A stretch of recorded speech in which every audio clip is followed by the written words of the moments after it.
I'm here working out in my basement and I just noticed something that I really needed to work on. I really take for granted being with my clients all day long. I miss you all.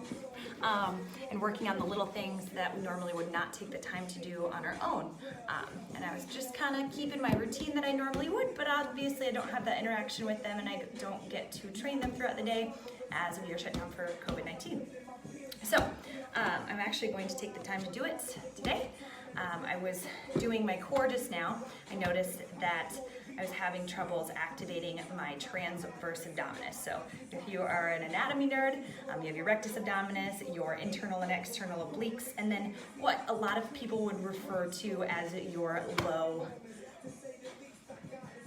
abdomen, your lower abs. People call it the corset muscle, transverse abdominis,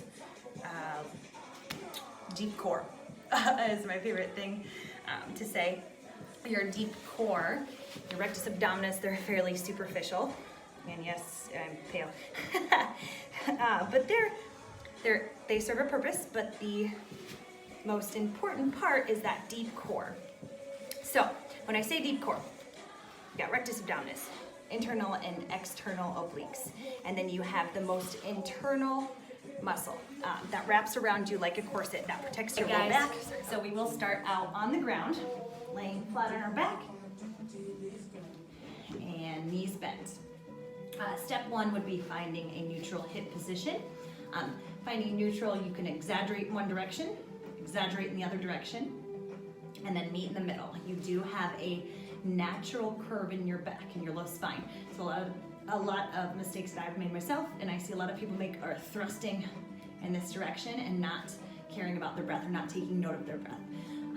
But that I've learned is the most important part when controlling your abdominal pressure, as it can thrust down into your pelvic floor or up into your diaphragm. A lot of things that you'll see, a lot of injuries with improper breathing and transverse abdominis, muscle activation. A lot of mistakes you'll see, or a lot of injuries you'll see, are hernia.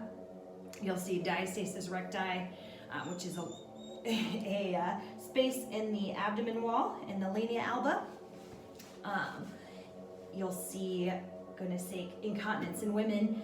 That abdominal pressure, if it's not regulated, it will thrust down into the pelvic floor. Obviously, I just repeat myself, but step one, find that neutral hip. So exaggerate one, exaggerate the other, and then meet in the middle. So there's my neutral hip. Next step would be to place your hand, place both hands on your hip bones. It's been a minute since I've done this. Place both hands on the hip bones and then meet in the middle.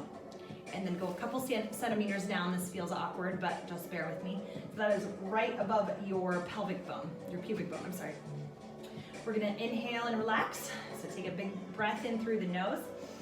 When you exhale, pull the, I'm gonna call it toilet muscle. Stole that from someone.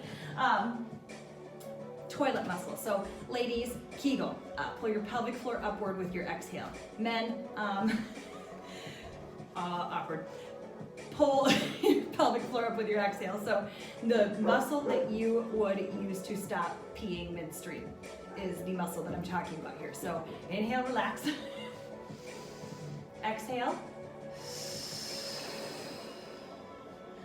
You're not going to be like, wow, I've got it on the first few times. In fact, it took me 6 weeks to unlearn things and then relearn this breathing exercise. So take the time.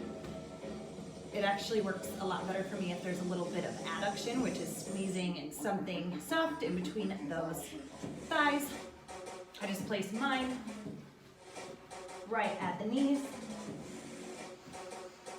Breathe in through the nose. When you exhale, pull that pelvic floor up. Gently squeeze that ball or pillow. I'm gonna go 10 reps, 3 sets. Inhale, relax. Exhale, pull that pelvic floor upward. While your hand is on your low abdomen, a good indication that this is working would be hardening in the low abdomen. So just right above that pubic bone. And that is pulling the belly button to spine in a very detailed way. An indication that you are not activating your transverse abdominis or your deep core would be bulging. So if there's coning or rounding, I'll show you guys, sorry that I'm using my body as an example, but an indication that you don't have your transverse abdominis activated would be coning or rounding. So right now, I am activating my rectus abdominis, but not my deep core, and performing a leg lift. You see coning and rounding. Pulling that belly button to spine. So when I inhale, I'm going to show you guys pulling belly button to spine, what your core should look like while performing an abdominal exercise.